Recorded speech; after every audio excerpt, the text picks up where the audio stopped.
Please stand clear of the doors. Por favor, manténgase alejado de las puertas. To our new listeners, we welcome you aboard our podcast Highway in the Sky and hope you've enjoyed the past week. For those of you standing, please hold on to your headphones at all times and stand clear of the doors. For the comfort of others, no trolling please. Thank you, and enjoy the DisCast. Hey, what is up guys, it is Ryan, and welcome to the DisCast. Today is Wednesday, May 6th, 2015, and it is shortly after 9 p.m. Eastern Daylight Time. I'm here today with Darren. How you doing, Darren?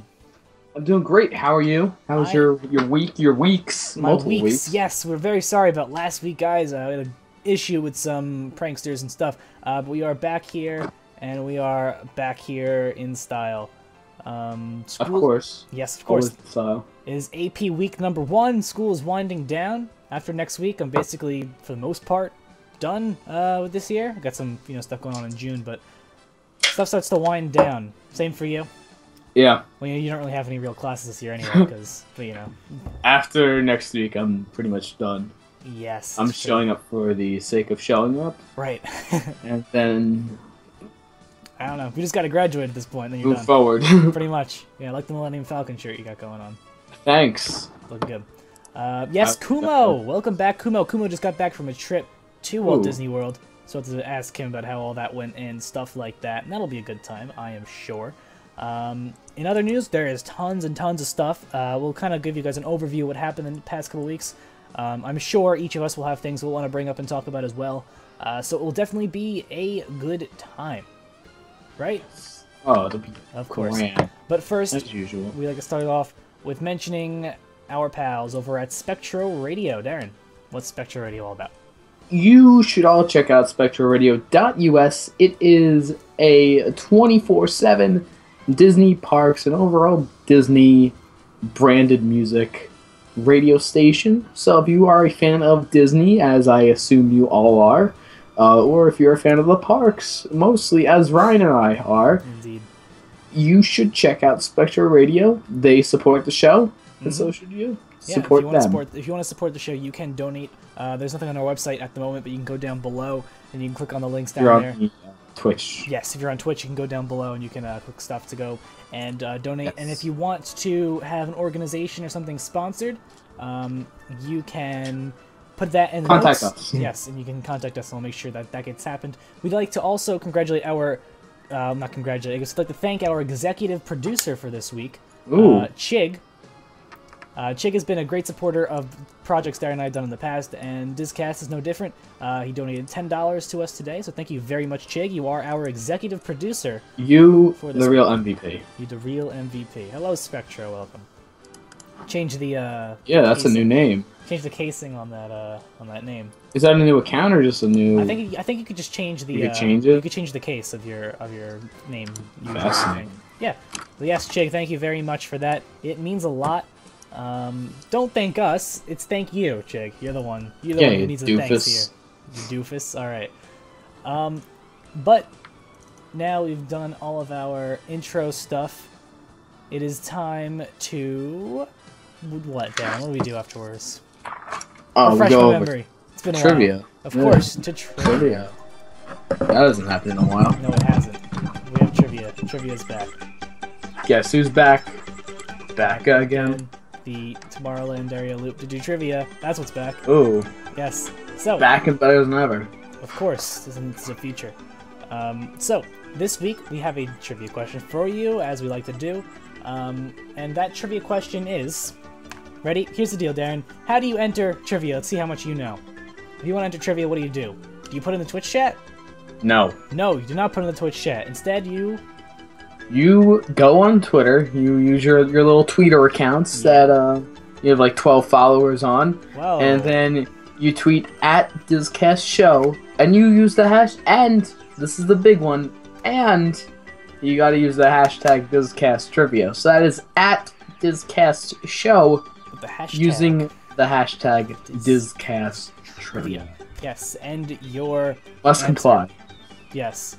And your answer as well. And the trivia question for this week is, what is the final Jeopardy answer on Ellen's dream sequence round of Jeopardy? What is the final Jeopardy answer? Or it's really a question, because he just, you know, they did it wrong. But what is the final Jeopardy question on Ellen's Dream Sequence round of Jeopardy? If you think you know the answer, head on over to Twitter, tag us at DisCast Show with the hashtag DisCastTrivia for your chance to be put on our good friend, the trivia card of winners. Yes. Yes. Darren, do you have your stupid guess as usual? Oh, you want a stupid guess? I got one for you. Alright, go. Okay, so the question is obviously because this ride was created, well, it was introduced with Ellen and Bill Nye when Mr. Michael Eisner was in charge of the company. So the question is, how do you correctly spell Eisner? And Ellen's like, that's a trick question, you don't spell it. Okay, sure. And that's the answer. Got it. Sorry, I did a weird face. Was I on the money with that? You were not at all, sorry. Was I? I'll get it one time, guys. I'll get it one time. So close. Somebody thought it was a trick question. I thought it was a trick question. Did you hear my answer? Well, okay. Anyway, that's that. If you're gonna talk about me behind my back, at least do it behind my back. Got it. Let me go behind your back. How does that work? This is in 2 dimensions. This screen doesn't work. Okay, all shut right. up. Anyway, I got a bunch of things all in no real order, so I guess we can go through them in whatever order we'd like. How about we start out with something from our good friend Stephen Miller? Stephen Miller. Oh, he's Bay. He is Bay. Today there was something new that came out. Well, it didn't come out, but it's a big thing for pin collectors. Now, did you hear about this yet? No, I don't listen to anything. Alright, well, anyway, you have him on Facebook. I thought maybe, you know, you might have seen this. I'm not active on Facebook. Add me on Facebook, everybody. Because, okay, anyway. So basically, it's a new merchandise thing called the Disney Park Pack Trading Edition. And it's on the Disney online store. And it's basically a once-a-month thing. It starts on May 14th, and it's a pack of exclusive pins. Oh, I did see that. I didn't know that's where you were going. Right. Yes, so on the 14th, this will start. It's limited edition 500 pin. It's only available through this park pack. And there's 2 open edition pins that you'll be able to get before they're before they're available in locations in the Disney parks. So it's not like Loot Crate. You don't get sent it, and it's not a subscription. You basically pay a one-time thing for each box, and it's $40. So it's going to be released on the first Thursday of every month. It's $39.95 and includes shipping. And there's no refunds, exchanges, or returns. Yes. And apparently exchange it with somebody else. Stephen Miller said that he tried to get a sneak preview of the pins, but they're a secret, so he doesn't even know. Even the merchandise communications manager for Disney Parks and Resorts does not know what's in this thing. Is that an act? Probably. But you can figure out yourself if you fork over the $40. No. Sorry. So the first one's going to be on the 14th of this month, and they're going to be on the first Thursday of every month in successive months. How that's going to work? Oh my god, my throat. My allergy is starting up. I was saying this earlier. Yeah, you were. You said the exact same words. Yep. In that same order, too. It's pretty impressive. I know, right? It's almost like you're reading off a script or something. I know. Oh, no. They can't know. Hide the teleprompter. There's no teleprompter here. So that's that.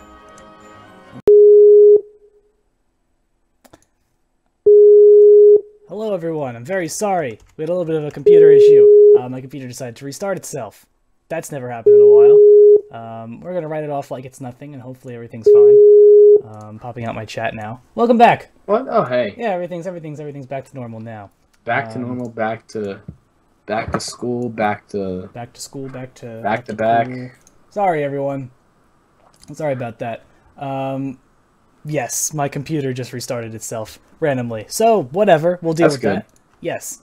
Should I bother putting the music back up? Because I don't want to make this a chill, no music session. I'll put the music back up. Yeah, throw the music around. We actually want to do this music. Alright, awesome. Music's back. Let's make it a little bit quieter, though. Alright, cool. Boom, boom, boom. Silence me. Yes, we're back, everyone. I mean, you could, but... No, it's just like my power supply. I know what the problem is. Don't worry. Everything's fine with my computer. Don't worry. Yeah. But, yeah. Surprise, it was me. Yeah, it was all Darren. Don't worry. I know what the problem is. It's not going to happen again. But, yes. Everything is back, and that's fine. I was just simplifying it for the sake of TV. I don't know. Anyway, so, where were we? Because I don't know where we were. You were going to talk about Imagineering, but then you said we'll get back to that. Oh yeah, we were going to get back to that. Thank you for reminding me. How about we talk about high-tech Were there laundry show machines? notes? Because I never got them. No, we just kind of went over it before the show. Oh, okay, that's what that was. Yes. Because I feel like you're going kind of structured today, and you mentioned show notes earlier, but I never got them. I mentioned show notes, and I never made them, so yeah. Anyway, good job. Yeah, I know, right? How about, you want to talk about high-tech laundry machines? Oh, yeah. So, Disney has recently developed superpowers. Oh, did they? Yes, and they use those superpowers to take laundry machines, and what they do with the laundry machines is, here's an example, right? So we have my phone. Okay, how about, do you actually know what you're talking about? No, I don't. Alright, how about we stop? Talk about laundry machines. What does that mean? So, that's in that new facility, right? In the past, have you ever done laundry at Disney? No. Probably not. Yeah, I didn't think so. Who does? Right. I mean, people do. And if you don't have a villa, then you have to use things at the resort. And in the past, it's been coin operated, right? I guess. And now they're accepting debit and credit cards. And the laundry machines are connected to the internet. Now you might be thinking, what would a laundry machine on the internet possibly do? And that's a very, very valid point. Basically what happens is it's on the internet, and you can view the status of each machine and receive notifications of what's going on with the machine from your phone. Oh, so I was right with the phone, which is why you kind of thought I was going That's why I thought you actually knew what you were doing. But of course you don't. So it's good that you stopped it. I had no idea where I was going with that. Right, I just didn't want it to have too long of, antics. Pretty much. So you can view what's going on with the machine. You can view if it's almost done. You can view if it's done. You can view if there's a machine available, and if the cycle is completed and all that kind of stuff. And also, the new machines are more efficient, so there will be quicker cycles, and it will be there's larger capacities, and it's quicker to wash and all that kind of stuff. So that's good. You can go to laundryview.com/DisneyWorld. Okay. Currently, it's at most resorts. It's currently at most of them. Oh, that's a thing. Yes. Art of Animation. Cozy Cone Pool. I had no idea that these existed. Yeah, look, so you can see right now. Oh, look, you could click on them. Yes. Oh, the top one in the Art of Animation and the Cozy Cone Pool. 38 minutes left. 38 minutes left on that dryer right there, just in case you cared. So you can go. Oh, and this one on Wash Your Floor is 1 minute remaining. Well, it's almost done. See, so this is nice. You could watch everyone. This is exciting. I'm excited. So you can go. This has made my day. I'm just gonna do this all day, just watching machines. There's a 3D rendering of the laundry room. You can do all the laundry rooms. This is hilarious. Whoever thought of this deserves like a raise. Oh, Watcher 6, 0 minutes remaining. This one's getting ready to pop. There you go. It's getting ready to pop. Do you think the person that's like standing there, like wait, like if there's 0 minutes left, you're probably there waiting for it to be done? Do you think somebody's like, are there people watching me? You never know. But yeah, so there's somebody watching that guy right here, and he has no idea. So that's pretty interesting. They don't have a rendering of the guy, which is pretty upsetting. Imagine if it was just a live video feed. That'd be even better. That's the next step up. That's the next generation. Oh, Watcher 4 idle. The cycle is ended. Door still closed. Door's still closed. Yeah, that guy's got to hurry it up. What if there's someone waiting and like, oh, look at this guy. You're leaving the door open. I gotta go do. No, it's wash. okay. There's one that's still available. My kids are waiting for me. We're gonna go. Extra magic. I almost call it extra music hours. We're gonna go to extra magic hours. That's okay. There's one more left. Okay, good. That's good because he's got to go. Put his wash in so they can go. A place to be. Yeah, they gotta go see Wishes. They gotta go get back in time for Wishes. One washer available. 6 dryers available. Yeah. Are there more dryers than washers? And want to know what? In case they miss the bus, they can find out how long it is to the next bus with the new, well not new, but they're continuing to test the screens with the Look at that segue. I'm awesome. I've seen more pictures of better interfaces available with those with the TVs showing the bus stops. What? Washer 4 is now available. Thank you. So that guy can now put his wash in, go see Wishes, and he'll have a fantastic vacation. So now Darren's just gonna have he's gonna make a Windows widget with all those billions of widgets on his desktop right now to tell him when the washers are done. There you go. Washer 4 in the Big Blue Pool laundry room is in use. That's fantastic. And so that's that. What else we got going on? Another thing involving phones and stuff like that I think is pretty cool. Okay, you can pre-order food at restaurants during Fantasmic at Disney's Hollywood Studios. So basically they're trying to reduce wait times for quick service food. And so you use your phone to order your food and to track the food and stuff like that. So you can... right now they're testing it, right? And so they're testing it at Backlot Express. You've been to Backlot Express before, Darren? Yes. All right. Well, I have actually been there, in case you like. All right. Okay. Well, you never know with you. No, when I was there, we dropped 10 viewers after that whole debacle. It wasn't when I went. It was when I went in March, so a little bit over 2 years ago. That's when I had lunch at Hollywood Studios, because I remember I saw Jedi Academy. Like you could see it pretty much right across. And I was like, wow, I wonder what would happen if I were to just run onto the stage. Disney's Hollywood Studios map. Are you thinking in the right place? You're not thinking of the commissary? No, Backlot Express. It's I nowhere. know. Never mind. I'm stupid. Yeah. It's nowhere near Backlot Tour. No, yeah, I was thinking of that other place. What's it called? Yeah. I was thinking of Studio Catering Company. Yeah. That's what I was thinking of. Yeah, Backlot Express is... Backlot Express is in Echo Lake area for reasons unknown. Because, logic. Logic.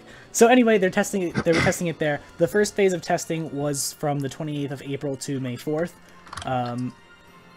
Yeah. You order from the app and you pick up your food at the counter on a tray for dining or pick up. You can get in a to-go bag too, which is pretty cool. I don't think they've ever really done that. Quick service places? Yeah.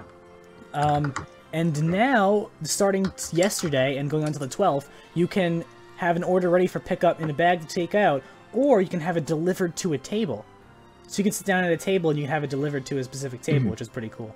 And it shows you how long you're going to be waiting for the food, which is pretty cool. That's pretty cool. Yeah. And so the whole idea is you do it during Fantasmic. That way you get over there and it's ready to go, and if you want to leave quickly, you can. You can do it at Fantasmic as well. April 28th to May 12th, which is now, you can order from a food and beverage menu on your phone, right? Along with a bunch of merchandise. And during the pre-show, or during the first performance of the night, you can, buy popcorn, buy a hot dog, and you can have it delivered to your seat from your phone. That's pretty cool. I don't know how recently... Have you been to Yankee Stadium recently? No. Alright, I don't know if any other places have it, but on the field level at Yankee Stadium, and I think some of the upper levels as well, there's people walking around and they'll take your order from any of the places in the park, right? Yeah, like the club level stuff. It's not even club level stuff. It's just kind of I know it. I was at Citi Field once and it was on at the club level. Right. Well, maybe that's how they do it at Citi Field. But at Yankee Stadium, it's the entire field level. Oh wow. Yeah. And so everyone on the field level, there's the people just walking around. They're holding these little tablets or whatever. You call them over. You say, "Yo, give me a cheesesteak and give me whatever you want," and they'll go and then somebody else will come and deliver it to you. Yeah, it's pretty cool. It's kind of like that, except there's not even the person. You just do it right from your phone. Oh wow. Yeah. So I think this is one of those things that not only can spark change in Walt Disney World, but this can have big ramifications for the entire quick service food industry at events. Which is pretty cool. Yeah. Yeah, the Legend Seats is at City, right? Or is that Yankee Stadium? I forget. No. I haven't been. All stadiums are the same. I haven't been to Citi Field yet. Since I selected the Art of Animation, all I can see now is Art of Animation laundry stuff. Go back to the site. I did, and it put me right to the Art of Animation one. Laundryview.com/DisneyWorld. I can still select all of them. Did you select one already? Yeah, earlier I just selected one at random, and now I can go back and see all of them again. Yeah, I can't do that. Oh, well. That's pretty upsetting. Guys, we gotta have a little revolt. Yeah. Darren needs to know where the laundry rooms are available everywhere. Hey, you laugh, but... I do laugh, but what? But, you know, sometimes you just gotta know. Okay. That's that, I suppose. So that's that with the ordering. That's pretty cool, and I think it's really, really interesting. I definitely can't wait to see how that, you know, transpires into quick service restaurants in general. And if they move that everywhere else in the park. Things are getting much more on demand and much more, you know, on the phone. In your fingertips. Some people aren't going to like that, but I like it. I think it's cool. More into restaurant testing and stuff like that. Be Our Guest, the breakfast test, is being extended. Is being extended through July 18th, at least. It might go longer as well. From what I heard, it's good. I heard it's over, like, you wouldn't, like, it was, like, overpriced for breakfast, but it was, like, good. Right, yeah. I think, you know, that's what I would expect, probably. If you just ask me, it's probably it's probably good, though.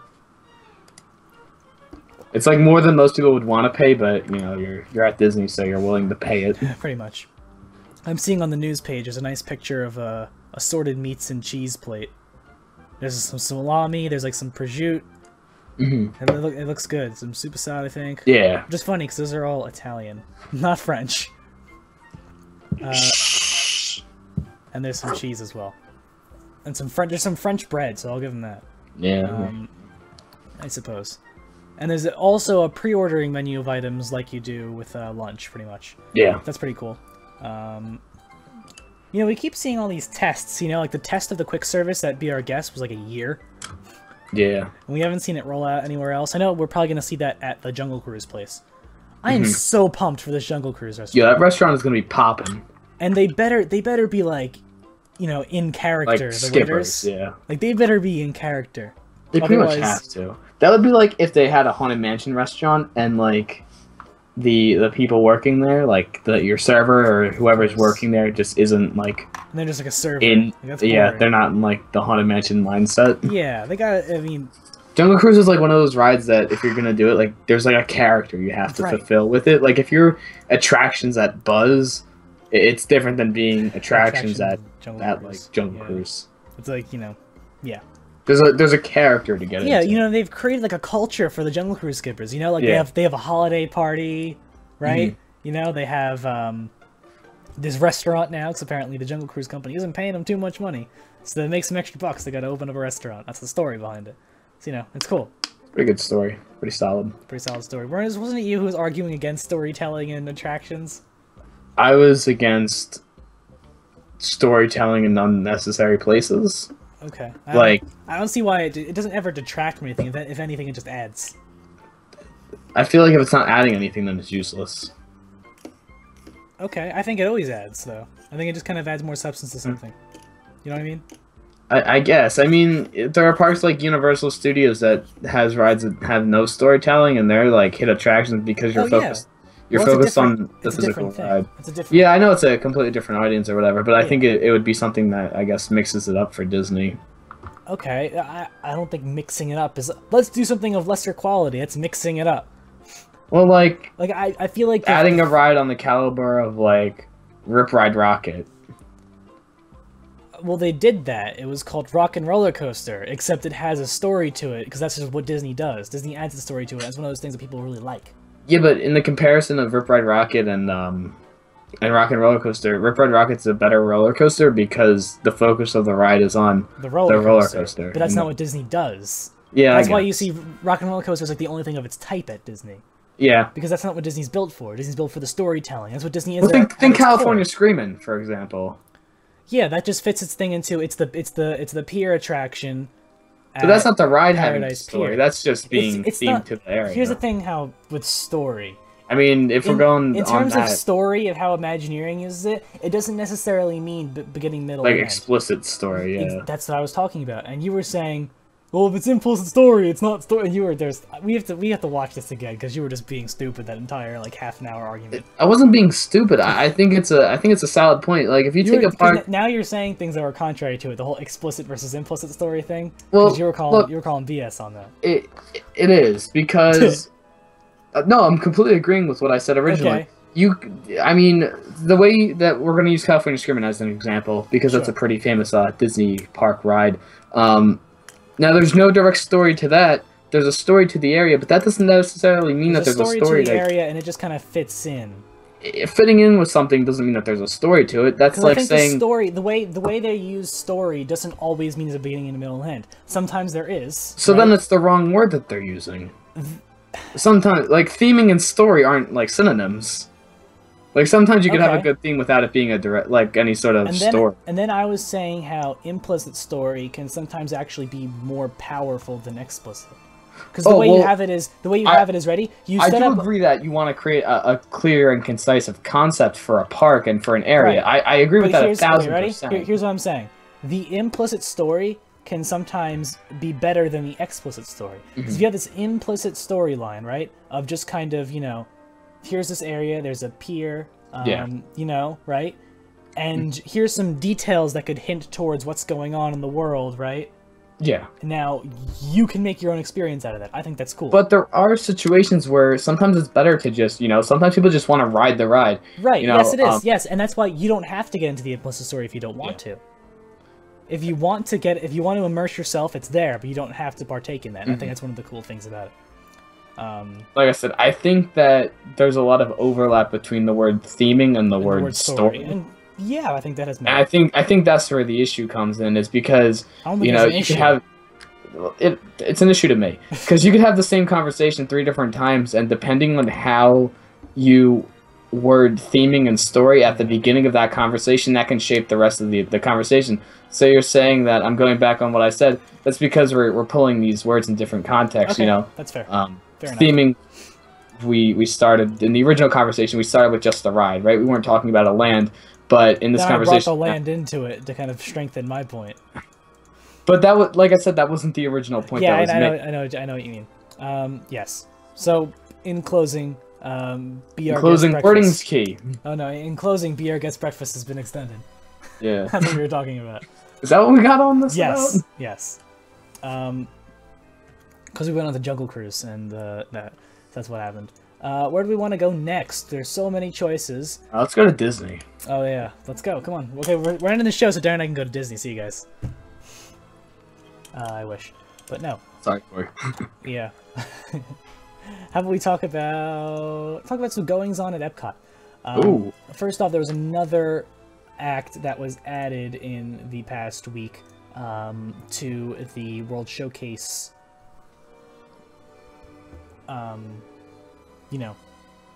Musical repertoire of music, and that is the American Music Machine. It's a 5-piece a cappella group. Made a debut performance last Wednesday, actually. Are they in addition to Voices of Liberty, or are they going to be substituting them? No, they are in addition to Voices of Liberty.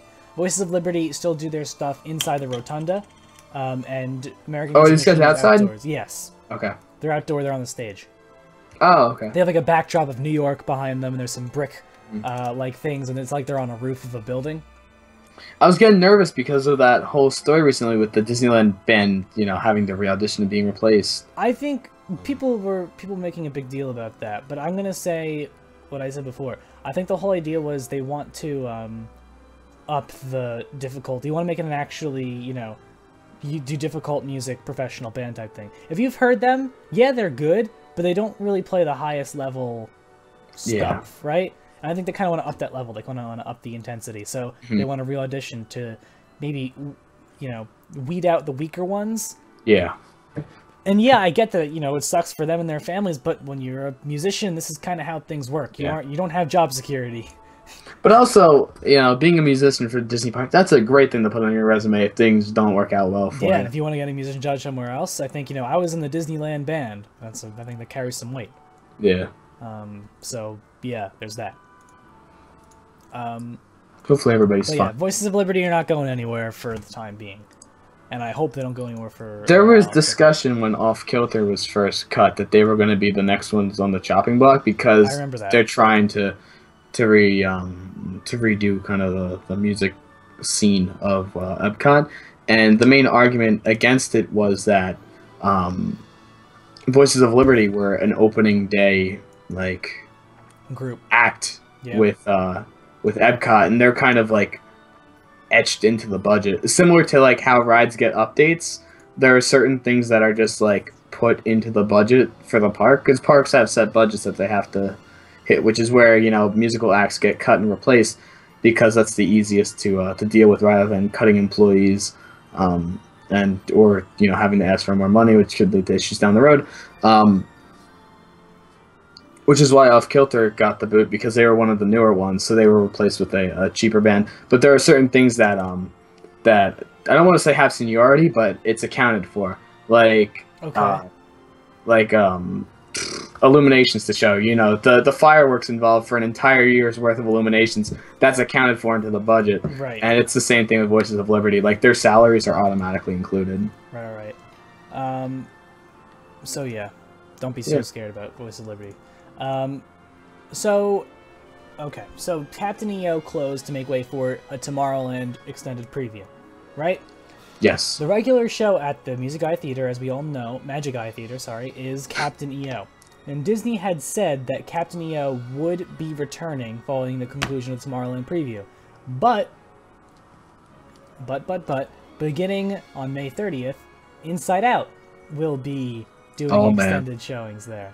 Oh boy. So the question is, Captain EO... Let the Twitter rage commence.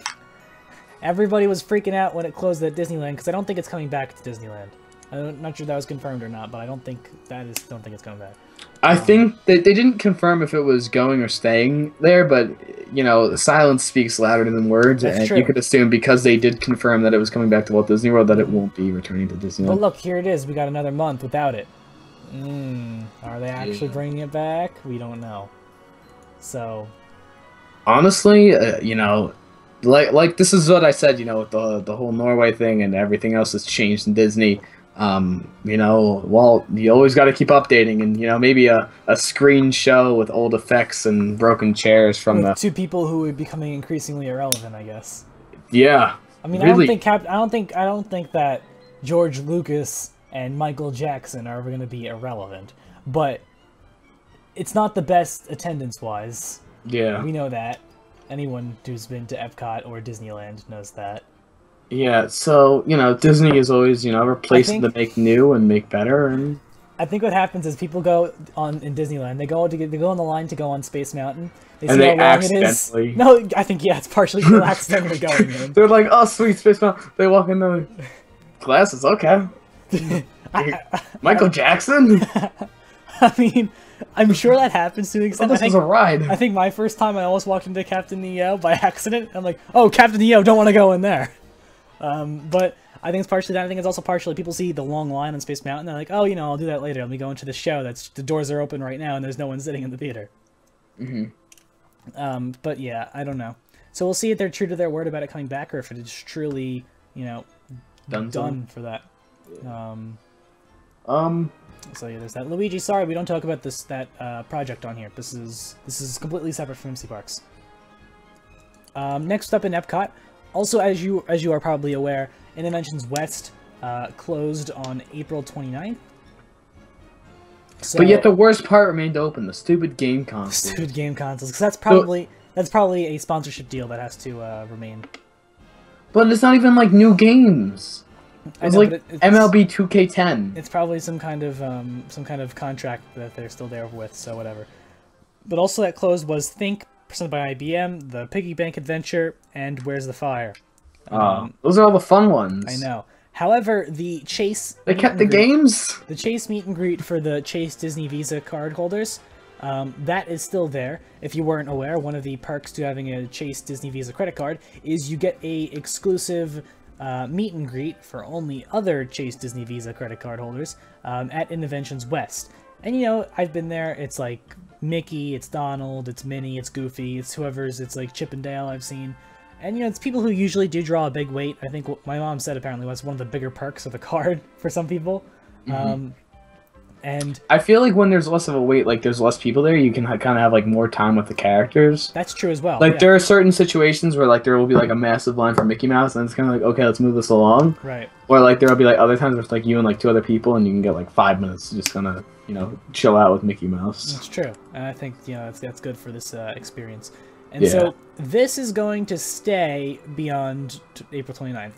It's still staying, and I think what's going on is it's going to stay open at least a year. Because I think, do you pay yearly for the card? Is that how that works? Right? I think you pay yearly.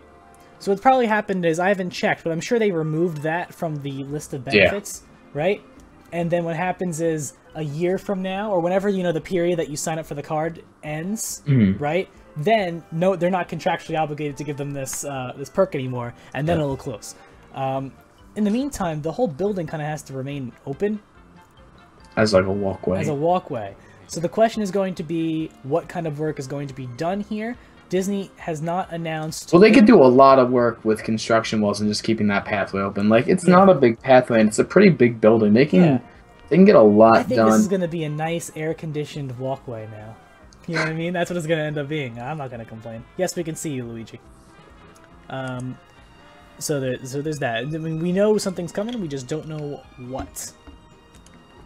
I just think it's stupid how the games are still there. Yeah, I know, but it's like, it's not even new. I was sitting there with my brother, and he's like, "We're at Disney World," and he's like playing PlayStation 3. I'm like, "What are you doing?" Yeah, whatever. Let's go ride Soarin'. So the center stage at Hollywood Studios is coming into shape. We were talking about this before.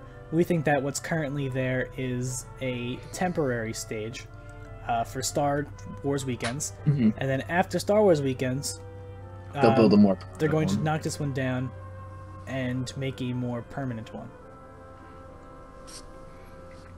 So yeah, there is a plane that flies over my house around this time every week. It's the government. They're checking in on the government. They're checking in on it. Making sure you're not up to any no goodness. Yeah, of course. You just gotta make sure. You specifically. Actually, I think this is also gonna stay in for Frozen Summer Fun as well. You think? I think it's gonna stay in for that as well. And then after the summer ends, into the winter months, then they'll start working the permanent stage. Alright, I like it. I hope that they don't. I hope they get rid of the stage and then they just keep it empty. In 2016, Hollywood Studios should pretty much just close. Yeah. I mean, I think Sunset Boulevard I had suggested this a while ago. Okay. That I suggested this when I think they were working on the Polynesian. Right. That if they were doing work on a building, like there's a bunch of buildings as a part of like the Polynesian resort. If they're working on a building, rather than having to work around people and like elongate the process, they should just not book hotel rooms in that building for like that night. Like, you plan this out months and months in advance. Okay. And I think my argument to that was, wouldn't you rather fill some rooms rather than none? Because you're just losing a lot of revenue at that point. But the other buildings aren't being like filled to the max. Like I'm talking like if you're doing like work on like one of the buildings, like you just shut down that building for the day. Okay, I feel like there would be revenue loss. This is my thing with Hollywood Studios is... You think they should close the park? I think they should close the park for like 2 months. I don't know if 2 months is enough time to actually do anything. Disneyland was built in a year. Okay. That means that's a function of how much money you're putting into it. If you throw enough money at something quick enough, you can make it happen. And the question, yes, I know, and that's the thing, because there was talk of 400 million max for this project. Remember last year? Well, but the way I see it, right? So they had that 400 million, and then let's say Captain Iger of the SS billion-dollar corporation says, "Let's throw another $300 million, and I want it done by the end of the month." Okay, I don't know. I don't know about that. I'm just throwing around a random number. It gets done in that time. When you're talking about big numbers like that, you have the capacity to hire a massive team that can pretty much assembly line it.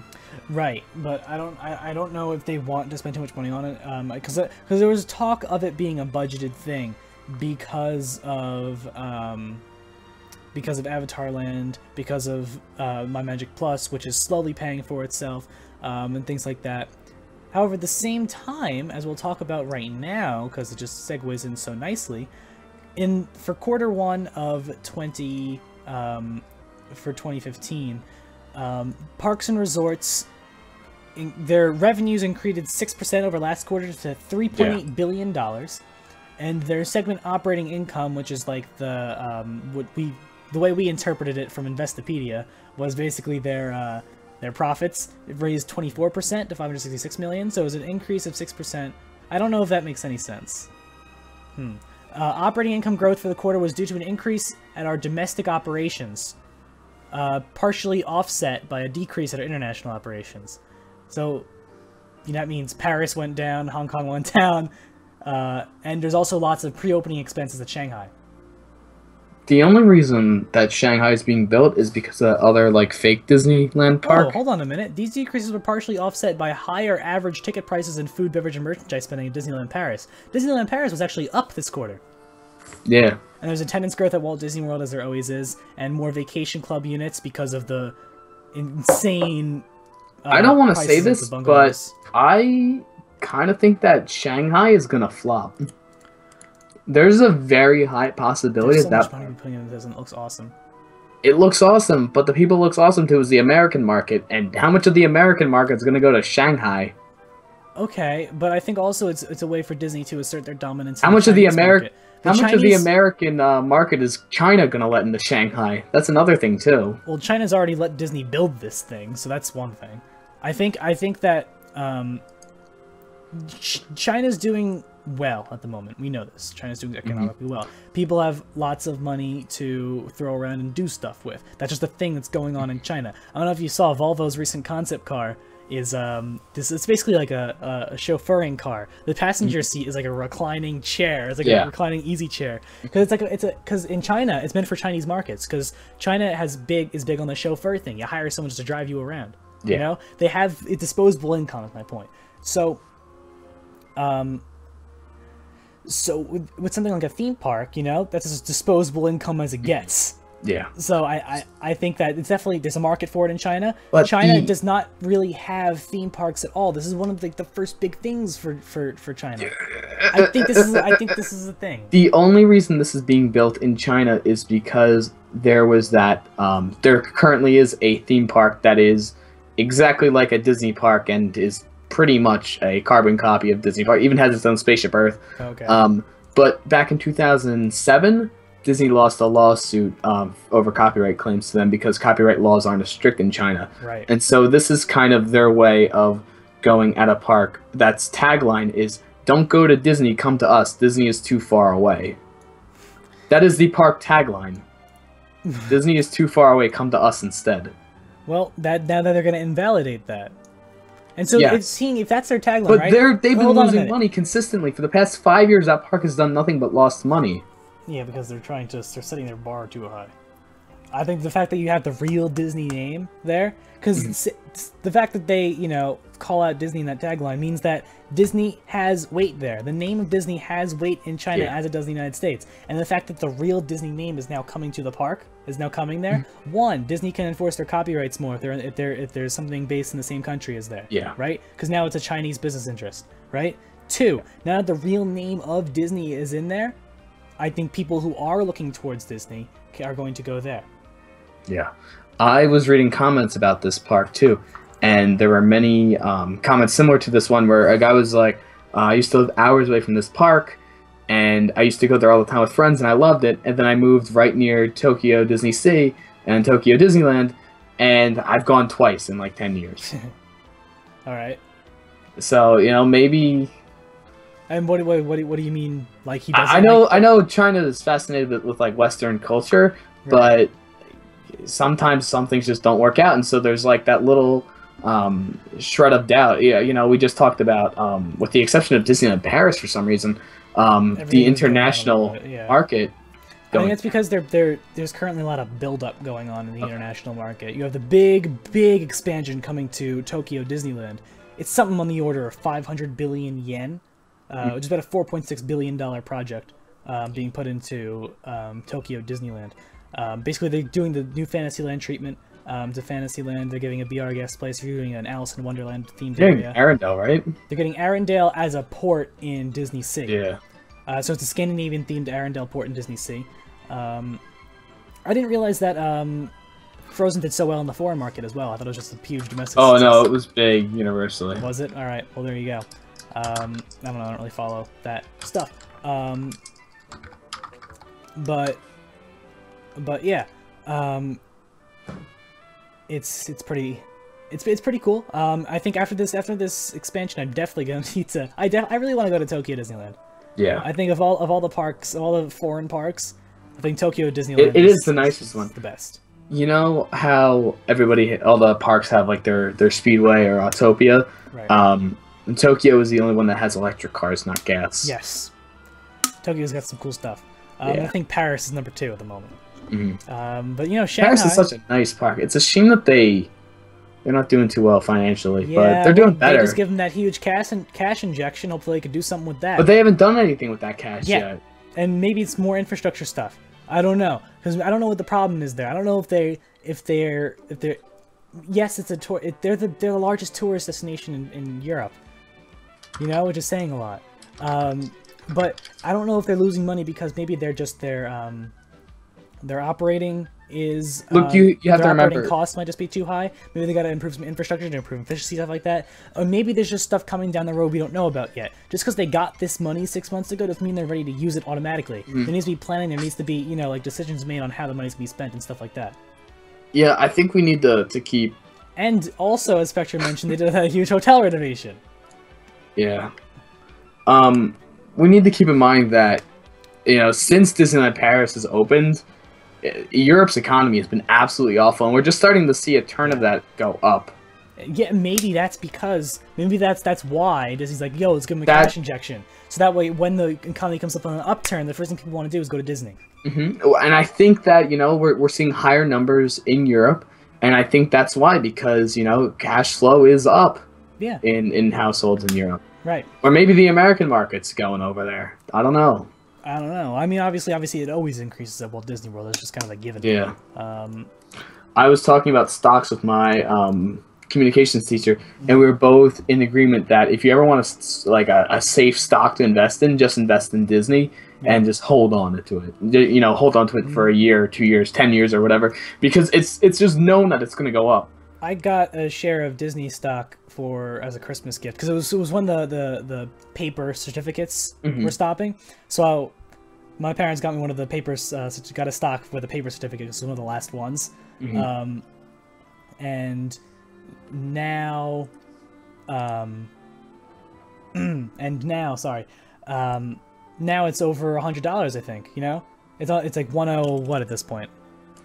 Hold on, let's look up. I don't know. Spectre just made a good point. He said the value of Europe is down 20%. So American tourism to Europe has skyrocketed in the past 6 months, which would be exactly what that was. It's at 109 right now. So it's around 110, right? When I bought it, or when it was bought, it was about 80. Yeah, like I said, it's not a crazy high increase over time, but it's still an increase. Yeah. Well, I mean, there was the big increase at the beginning of February. It was a big increase of like $10 from what? What was that again? I don't know. Yeah, the euro's down. That's a big reason why people are going over to Europe. And the fact that Paris got this cash injection at this time, I think is going to be huge, because now that they get this cash injection, right? They can improve stuff. They did Ratatouille already, but I don't think Ratatouille was with the injection money. I think that was their own stuff. No, that was like random. Yeah, I don't know. But I think now they have this more money. They can put more money into the park, right? Yeah. With a better value, more bang for their buck at this point, right? And then, if tourism keeps going up to Europe, then it's just a win-win-win. It's just it's a snowball effect. So it's that. I like when we talk about economics, because I get to pretend like I know what I'm talking about. I really know nothing about economics at all. I was telling you this earlier. Everything I say is based on common sense, and in economics, so often it is not. You have to take common sense, and you just have to throw it out the window and assume whatever common sense is, the economy has a inverse reaction to it. Pretty much. Yeah. UK provides the second largest country of tourism for for Disneyland Paris. Yeah. And that's what I said. You know, the world economy. It's so responsive to the way each individual economy works. Right. One economy goes down, you know, tourism skyrockets, which is exactly what happened with Disneyland Paris, which is why. Yeah, we were actually talking about this earlier before the show. And yeah. I think that this is there's not a better time to be giving the park money than now. Right. I don't know if they knew that or if it was just a coincidence. I think I don't know. You can tell when trends are going to start. Yeah, that's true. That's why they're called trends. Yeah. So I don't know if they actually analyzed the trends or if they were just like, oh yeah, we gotta bail you guys out, and they just happened to give this. I think it's both. $500 million is a lot of money. 500 million. It was like $1 billion. Oh yeah, billion. Sorry. Or was it $2 billion or something? Yeah. No, it was $1 billion. Yeah. Because we were relating that to My Magic Plus money. So it was $1 billion, but that's a lot of money to shell out, and that's not just something like, oh, you guys aren't doing a good job, let's just bail you guys out. That's something that a lot of people had to be talked to about, and a lot of shareholders were, you know, were kind of iffy about. So that's a big decision you have to make because it could go south very quickly. Yeah. Yes. So with these trends and stuff, you know, I think is going to be good for the park in the next couple of years, especially if we see tourism continue on the rise. To counter what Luigi said about Disneyland Paris having high tourism, well, it's still the biggest tourist destination in Europe. But that's still not a lot, you know. When you compare that to American numbers, relative to its competitors in the European market, remember they're not going after the American competitors. Disney but has the thing is, in the they're market. running an operation. They're running against an operation that has to be run like it's in the American market. You know, the cool thing about it, I compared Disney to McDonald's, right? If you go to any McDonald's around the world, it's going to cost the same, and you're going to get the exact same thing every single time. That's not true, but okay. It is true. Well, no, because there's regional differences with McDonald's based on their culture. Well, if you get a Big Mac is everywhere. Not in India. Okay, well that's one exception. But not wherever, you know, it's a. You get what I'm saying. If you go anywhere in the United States or in Europe, right. You know what you get is if you go to any Western McDonald's, it's gonna be the same thing. So it'll be the exact same thing with a Western theme park.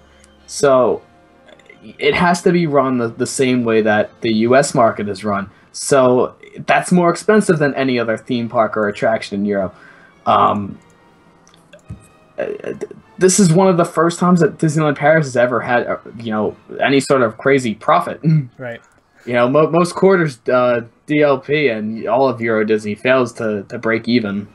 Yeah, but you know, once again with these trends on the upswing, you know, obviously it sucks for Europe because the euro's down, but you know, it's worse for all of us. Sometimes an economy being down is a good thing. That's true. You know, a lot of good can come from an economy being down because that's when true innovation can come about. And that's when it's easier to do things because... if you don't have a lot of money, it still might be worth more. Yeah. Yeah, I get what you're saying. Have you ever taken an economics class? No. Yeah, I haven't either. I just listen to a lot of people talk about economics, and I pick brains a lot. Yeah. I don't know, I was thinking about signing up for AP microeconomics next year. I think the deal is if I can't get into AP statistics, because it might not run, might not be enough people in it, I'm gonna do micro instead. I don't know. It's interesting, economics. It's just very complicated. Yeah, well, it depends. If you're taking like intro to economics, it's pretty easy. Right. You know, supply and demand. That's everything. Yeah. Sorry, that's the end of the class, guys. Go home. But when you get into the way that economies function and the way that everything grows and the responsiveness of other economies involving the world market, which is the main issue that we have now is, you know, 200 years ago, you didn't have this crazy world market where everybody was competing against each other globally. It was always Joe's selling his shoes over here and Jim's selling his shoes over there. Who's going to give you the cheapest pair? Right. You know, that didn't exist 200 years ago. Right. I mean, obviously, you know, globalization happened mostly in the 20th century, especially with the rise of the internet. Yeah. You know, when you talk about, like, you know, full globalization, it, you know, it starts, you know, mid to late 20th century. Yeah. Which is the time that the Disney parks became a thing. There you go. We actually have I'm talking because Kevin was saying economics is a requirement in school. We have an economics class that seniors take, but if you take AP Government and Politics, you don't have to.